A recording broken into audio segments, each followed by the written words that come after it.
एक ये सेल्फी देखिए, उसके बाद एक ये दूसरी सेल्फी देखिए,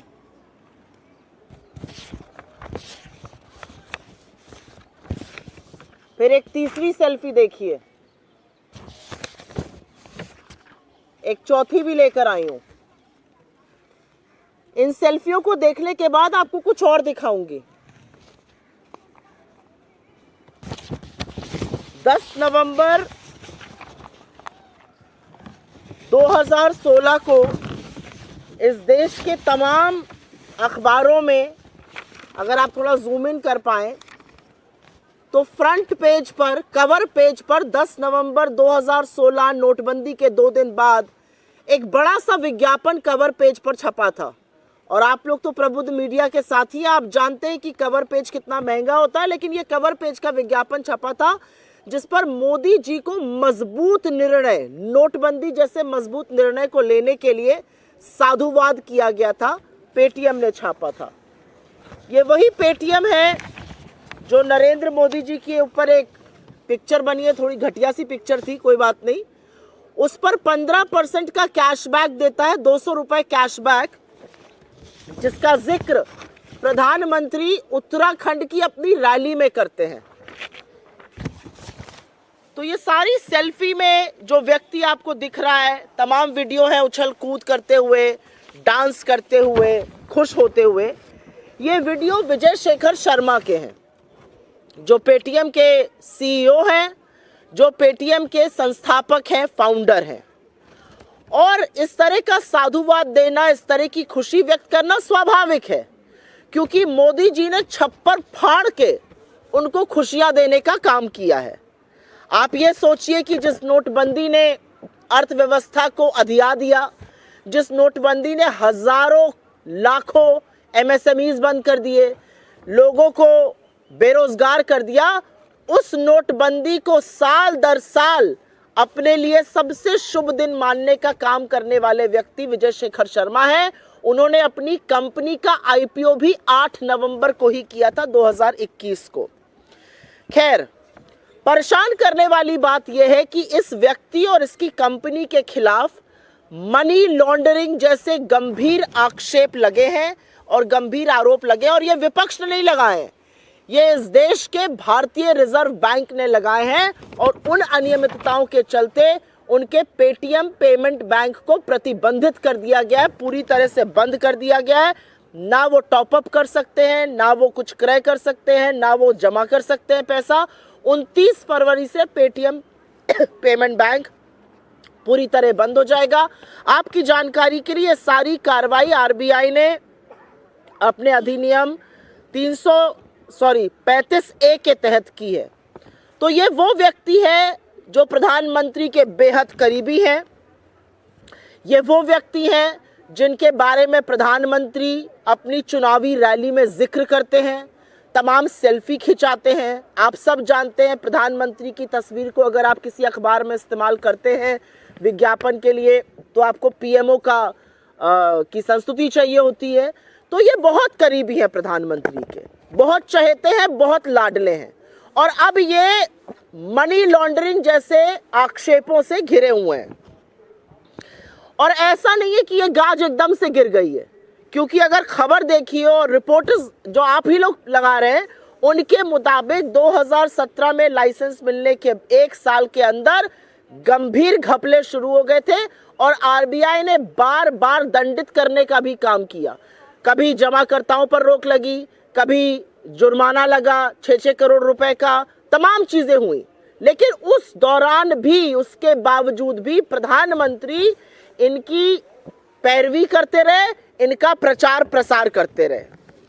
कुछ बातें जिन पर इनको यह सजा सुनाई गई है उसका उल्लेख कर देती हूं।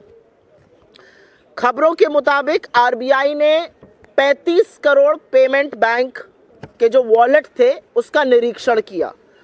उसमें से 31 करोड़, 35 करोड़ का निरीक्षण किया, 31 करोड़ निष्क्रिय पाए गए। पैन कार्ड, एक एक पैन कार्ड हजारों नंबरों से जुड़ा पाया गया। लाखों खातों का केवाईसी नहीं हुआ था। मनी लॉन्ड्रिंग की संभावनाएं इसी से उजागर हुई। बैंक द्वारा लगातार झूठी अनुपालन रिपोर्ट देती जाई गई और जो ग्रुप 197 कंपनी का नाम है, लेकिन पेटीएम की जो ग्रुप कंपनीज हैं उसमें आपस में जो घपला था उसके चलते आरबीआई ने ये बड़ा कदम उठाया। यहां पर दो चीजों की बात करनी जरूरी है, क्योंकि पेटीएम पर पहले भी अपने डेटा को भारतीय जनता पार्टी के साथ साझा करने का गंभीर आरोप लग चुका है। आरबीआई ने पेटीएम पेमेंट बैंक के बीच और पेटीएम के बीच होने वाले डेटा ट्रांजैक्शन पर भी गहन चिंता जताई है और यह भी सामने आता है कि इस चिंता के बावजूद ना शीर्ष अधिकारियों का तबादला हुआ, ना उनके खिलाफ कोई कदम उठाया गया और कंपनी ने बिजनेस बढ़ाने के जुनून में लगातार नियमों का उल्लंघन किया और हर तरह के कानून को ताक पे रखा। शायद वो एक कहावत है हमारी तरफ, कहते हैं जब सैया भय कोतवाल तो डर काहे का। मोदी जी साथ में हैं, उनके साथ सेल्फी खींच रही हैं, वो प्रचार प्रसार आपका इलेक्शन रैली में कर रहे हैं, तो डरने की क्या बात है इन लोगों को। खैर, एक और चिंता जो आरबीआई ने जताई वो पेमेंट बैंक की शेयर होल्डिंग को लेकर है। करीब 49% हिस्सेदारी पेटीएम कंपनी की थी, जिसे लोग 197 कम्युनिकेशन के नाम से जानते हैं, लेकिन 51% हिस्सेदारी इस बैंक की सिर्फ और सिर्फ एक व्यक्ति विजय शेखर शर्मा के पास थी, जिनकी सारी सेल्फी मैंने आपके सामने साझा करी है। और ये एक बहुत चिंता का विषय है, क्योंकि इससे ये साफ होता है कि एक व्यक्ति जिस तरह का भी निर्णय चाहे वो कर सकता था। अंत में आरबीआई की कार्रवाई की एक बड़ी वजह, और ये बहुत चिंता का विषय ये भी था कि चीनी निवेश भर भर के, चीन की कंपनी का निवेश भर भर के पेटीएम में था, पहले अलीबाबा और उसके बाद भी जो एंट ग्रुप है चाइना का, उसके पास करीब 10% साझेदारी आज भी है और संभावनाएं हैं कि डेटा की साझेदारी उस कंपनी के साथ की गई। तो अंत में कुछ बड़े सवाल खड़े हो जाते हैं, कुछ बड़े गंभीर मुद्दे खड़े हो जाते हैं जिसको उठाना जरूरी है। क्या मोदी जी के मधुर संबंधों के चलते उद्योगपति कानून को ताक पर रखकर काम कर रहे हैं? इतने सारे उल्लंघनों के बावजूद भी पेटीएम पेमेंट बैंक को इतनी लंबी ढील क्यों दी गई? 2017 से ही अनियमितताएं शुरू हो गई थी, 7 साल तक इतनी लंबी ढील क्यों दी गई? मनी लॉन्ड्रिंग जैसे गंभीर आक्षेप लगे हैं। एनफोर्समेंट डायरेक्टरेट उसके बारे में क्या कर रहा है? ईडी कौन सी नींद सो रहा है पेटीएम को लेकर? ये जरूर पढ़ना चाहिए। पेटीएम ने बीजेपी, भारतीय जनता पार्टी और पीएम केयर्स फंड को कितना चंदा दिया और क्या उस चंदे की बदौलत वो आज तक बचा रहा है? पहले अडानी और अब ये बार बार जो मोदी जी के लाडले हैं उनके खिलाफ एजेंसियां शिथिल क्यों पड़ जाती हैं? ये अपने आप में एक बड़ा सवाल है। और अंत में 2 सवाल जरूरी हैं। ईडी के 95% केसेस विपक्ष के लोगों के खिलाफ है, क्या ईडी इससे संतुष्ट है? और पेटीएम का तमाम ट्रांजैक्शन में लेन देन है, 10 करोड़ से ज्यादा तो पेटीएम के उपभोक्ता हैं, क्या यह डेटा भारतीय जनता पार्टी के साथ शेयर हो रहा है? सरकार की दी हुई जानकारी के मुताबिक वित्तीय वर्ष 2023 में करीब 137 लाख करोड़ का डिजिटल पेमेंट हुआ, जिसमें पेटीएम का अच्छा खासा शेयर है। क्या ये दावे के साथ कहा जा सकता है कि ये डेटा गोपनीय है, ये डेटा सुरक्षित है, या इसकी ब्रीच हुई है? ये बहुत सारे प्रश्न हैं। पेटीएम का स्टॉक लगातार गिर रहा है, माइनॉरिटी शेयर होल्डर्स इससे आहत हैं, पर सबसे बड़ा सवाल यह है कि जिस कंपनी पर मनी लॉन्ड्रिंग जैसे गहन आरोप इस देश के banking regulator reserve bank of India ने लगाए हैं, वो किस तरह से खुला घूम रहा था और प्रधानमंत्री उसका प्रचार प्रसार और पैरवी क्यों कर रहे थे? आज ये सवाल उठना भी जरूरी है और इसका जवाब भी आना जरूरी है। I will very briefly make a statement in English on this. I have already shared multiple pictures here of selfies, of newspaper ads, of cash return as far as the Modi movie is concerned. If you remember, in Uttarakhand, the Prime Minister spoke about 15% cashback up to 200 rupees on a movie that was made on him if you bought the tickets through Paytm. There are multiple selfies that have been clicked. There is an entire newspaper ad here which was put out on the 10th of November, 2 days after demonetization was announced. In all leading dailies, Paytm thanked Mr. Modi for bold decisions. So here is Vijay Shekhar Sharma, who is a huge beneficiary of demonetization, known to be extremely close to the Prime Minister, and whose Paytm Payment Bank has now been banned by the Reserve Bank of India. But the trouble did not happen all of a sudden. The trouble had been going on for a while, and the reality is that the Paytm Payment Bank was found to be flouting rules from the time it was conceptualized, from the time it got a banking license. There are various things that the RBI found out. 35 crore Paytm banks and wallets were probed. 31 crore of them were found to be not operational. KYC was not done. Questions of money laundering have arisen. PAN cards were attached to thousands of accounts at the same time. There was no compliance report, and if compliance report, misleading compliance report was submitted by the Paytm payment banks. The relationship between Paytm and Paytm Payments Bank and various group companies has come to fore. So these are very, very serious allegations, including the one about money laundering. The reality also is that nothing concrete was done by the management as far as these irregularities was concerned. The reality also is that RBI has raised questions about the shareholding of Paytm Payment Bank. 51% of that shareholding rests with one individual. It raises questions on decision making. And last but not the least, the Chinese investment and the possibilities of data having shared with Chinese companies as far as Paytm is concerned has raised a huge cause of concern. But the questions that arise out of this are multiple, and these questions deserve answers. Is the country and are people roughshodding? Are people close to Mr. Modi roughshodding over law and order, over regulations of the RBI because of their seeming closeness and their closeness with the ruling regime, especially Mr. Modi? Why was Paytm Bank given such a long rope? The reality is it came to fore that there were all kinds of non-compliance from 2017 onwards. Money laundering is a very serious probe and a very serious allegation that has been leveled against Paytm. What is ED doing about it?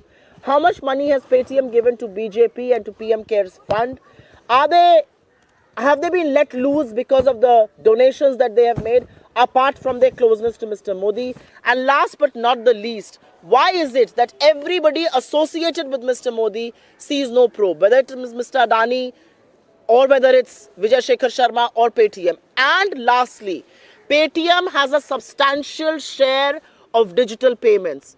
Can one put their hand on their heart and say that data has not been breached, data has not been leaked to the government, to the BJP and to the Chinese partners? These are some very substantial questions, and I think one deserves to know what the government of India is doing about it. One question I would like to ask is, if ED has found the time from probing 95% opposition leaders, maybe it needs to begin talking about Paytm and the money laundering charges there as well. आपके सवालों का स्वागत है. I will first talk on Paytm. अगर आपके पास Paytm पे कोई सवाल है तो उस पर जरूर पूछिए, क्योंकि सरकार ने अभी तक कोई जवाब नहीं दिया है. असलियत यह है कि 2017 से इरेगुलरिटीज चल रही थी, आरबीआई ने बैन कर दिया है, लेकिन सरकार ने अभी तक कोई जवाब देना वाजिब नहीं समझा है. तो मुझे लगता है पहले Paytm पे बात हो जाए, अगर आप लोगों के कुछ सवाल उस पर हो.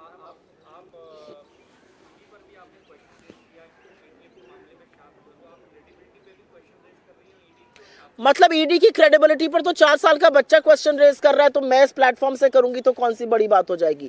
ईडी की क्रेडिबिलिटी और विश्वसनीयता तो ये है कि वो भारतीय जनता पार्टी का फ्रंटल बन चुकी है, तो पहले भारतीय जनता पार्टी को बचाती है, राजनीतिक प्रतिद्वंदता से 95% केसेस ऑपोजिशन के खिलाफ करती है, और जब इस तरह की चीजें आती है तो ईडी मानो कुंभकर्ण की नींद सोई हुई है. ईडी को जब नीरव मोदी से लेकर विजय माल्या, ललित मोदी, संजय सेसरा को वापस लाना है तो ईडी शिथिल है, और जब ऐसे मामले आते हैं तो ईडी की कोई कार्रवाई नहीं है। अभी विपक्ष का नाम आ जाए तो ईडी जो है वो रात दिन काम करने लगती है। तो ईडी की विश्वसनीयता और ईडी की शिथिलता पर बहुत बड़ा सवाल है।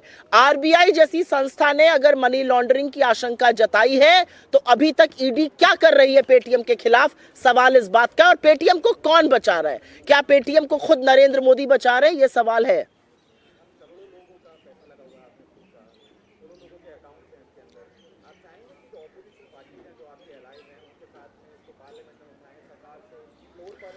मैं बिल्कुल आशा करती हूं कि इस मामले को सदन में उठाया जाएगा। मैं बिल्कुल आशा करती हूं कि इस मामले की उचित कार्रवाई होगी। मैं आशा करती हूं कि जो छोटे निवेशकर्ता जिनका पैसा डूब गया और जो लोग उपभोक्ता है पेटीएम और पेटीएम पेमेंट बैंक के, उनको क्लैरिटी मिलेगी। एक अजीब सी आशंका है लोगों के अंदर, लोग घबराए हुए हैं। लोगों को लगता है कि उनका डेटा ब्रीच हुआ है। डेटा ब्रीच होने के साथ साथ यहाँ पर पैसे की भी बात है। इतने लोग जो फास्टैग यूज करते हैं, बहुत सारे लोग पेटीएम पेमेंट बैंक के थ्रू करते हैं, उसका क्या हो रहा है? पेमेंट्स जो बहुत सारे वेंडर्स हैं तमाम हिंदुस्तान में, छोटी दुकानें, खोमचे वाले छोटे लोग, वो पेटीएम पेमेंट बैंक यूज करते हैं, उसका क्या हो रहा है? तो मुझे लगता है ये बहुत गंभीर मुद्दा और बिल्कुल इसको देश के सदन में गूंजना चाहिए। सरकार हर बार अपराधियों को इसलिए नहीं बचा सकती क्योंकि वो मोदी जी के साथ खड़े होकर सेल्फी खींच रहे हैं और उनका चरण वंदन कर रहे हैं और नोटबंदी जैसे बेतुके और बिल्कुल वाहियात डिसीजंस को सबसे मजबूत और निर्णायक कदम बता रहे हैं। या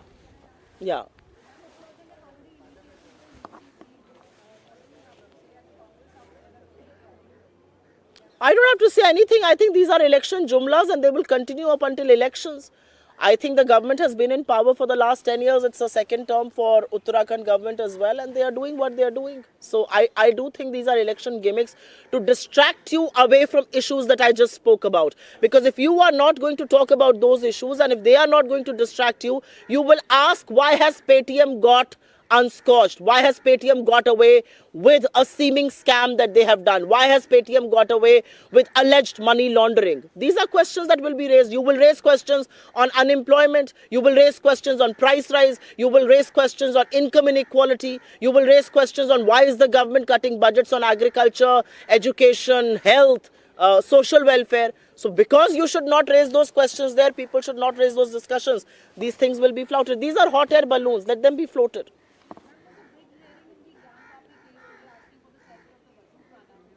Let the courts decide. We'll see what has to be done.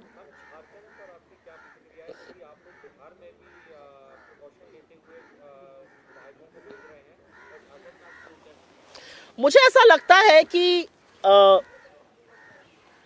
लोकतंत्र में अगर आपको अपने विधायकों को हटाना पड़ रहा है, अगर आपको प्रिकॉशन लेना पड़ रहा है, तो ये लोकतंत्र के लिए बड़ा गंभीर दिन है। ये लोकतंत्र के लिए बड़ा दुखद दिन है। और दुखद दिन इसलिए है क्योंकि ये लोकतंत्र को तार तार करता है। ये दिखाता है कि सत्ता में बैठे हुए हुक्मरान पैसे और एजेंसियों के बल पर लोकतंत्र का दम घोटने का काम करते हैं।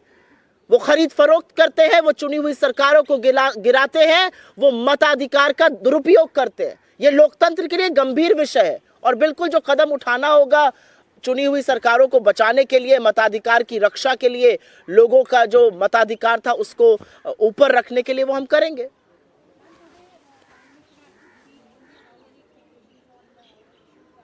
We will see a series of jumlas, chest thumping, because the Prime Minister chooses not to speak about income inequality. The Prime Minister does not want to speak about rural economy. The Prime Minister does not want to speak about the pain that the Indian economy is feeling. He does not care a damn about the unemployed youth of this country. He does not care about people reeling under high prices. तो prime minister जुमले बोलते हैं। आज फिर हम जुमला सुनेंगे, chest thumping सुनेंगे। प्रधानमंत्री को बेरोजगारी से, महंगाई से, आर्थिक असमानता से, युवाओं के अंधकार होते हुए भविष्य से, पेटीएम जैसे होते हुए फ्रॉड से, मनी लॉन्ड्रिंग के ऐसे स्कैम से कोई मतलब नहीं है। प्रधानमंत्री का एक ही ध्येय है, भटकाओ मुद्दों से, क्योंकि अगर नहीं भटकाएंगे तो 10 साल का जो कच्चा चिट्ठा है वो सामने आ जाएगा। Thank you very much.